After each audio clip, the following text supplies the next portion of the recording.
പത്തനംതിട്ടയിൽ CBI ചമഞ്ഞ ഭീഷണിപ്പെടുത്തി മുൻ പ്രതിരോധ വകുപ്പ് ഉദ്യോഗസ്ഥന്റെ 45 ലക്ഷം തട്ടി. കുഴിക്കാല സ്വദേശി തോമസിൽ നിന്നാണ് പണം തട്ടിയെടുത്തത്.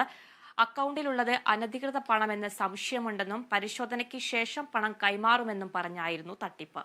തോമസിന്റെ മകന്റെ പ്രൊഫൈൽ ഫോട്ടോയുള്ള നമ്പറിൽ നിന്നാണ് വിളിയെത്തിയത്. 2 ഘട്ടമായാണ് 45 ലക്ഷം കൈമാറിയത്. തട്ടിപ്പിൽ തോമസ് പത്തനംതിട്ട സൈബർ സെല്ലിൽ പരാതി നൽകി. അവര് എന്നോട് പറഞ്ഞു ഇവിടെ പൈസയുടെ എത്ര ഉണ്ടെന്നൊക്കെ എന്നോട് ആദ്യം ചോദിച്ച് മനസ്സിലാക്കിയിട്ട് പറഞ്ഞു പൈസ അതിൻ്റെ ഉറവിടം from where it has come to you അത് പ്രൂവ് ചെയ്യണം. അതിനുവേണ്ടി പൈസ എല്ലാം റിസർവ് ബാങ്കിലേക്ക് ട്രാൻസ്ഫർ ചെയ്യണം.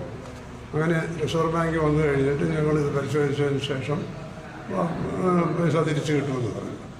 അപ്പം ഞാൻ എൻ്റെ ഫിക്സഡ് ഡെപ്പോസിറ്റിലൊക്കെ കിടന്ന പൈസ എല്ലാം ഇത് ചെയ്തു, കംപ്ലീറ്റ് ബ്രേക്ക് ചെയ്തിട്ട് ഇതെല്ലാം കൂടി ചേർത്തിട്ടാണ് ഇത്രയും പൈസ ആയത്. എന്നിട്ട് പിന്നെ അവർ ആദ്യം 10 ലക്ഷം അയച്ചു കൊടുക്കാൻ പറഞ്ഞു. 10 ലക്ഷം അയച്ചു. പിന്നെ 35 lakhs അയക്കാൻ പറഞ്ഞു. അത് അയച്ചു. പിന്നെ എനിക്ക് പിടി കിട്ടിയ ഒരു കള്ള പാർട്ടികളാണ്.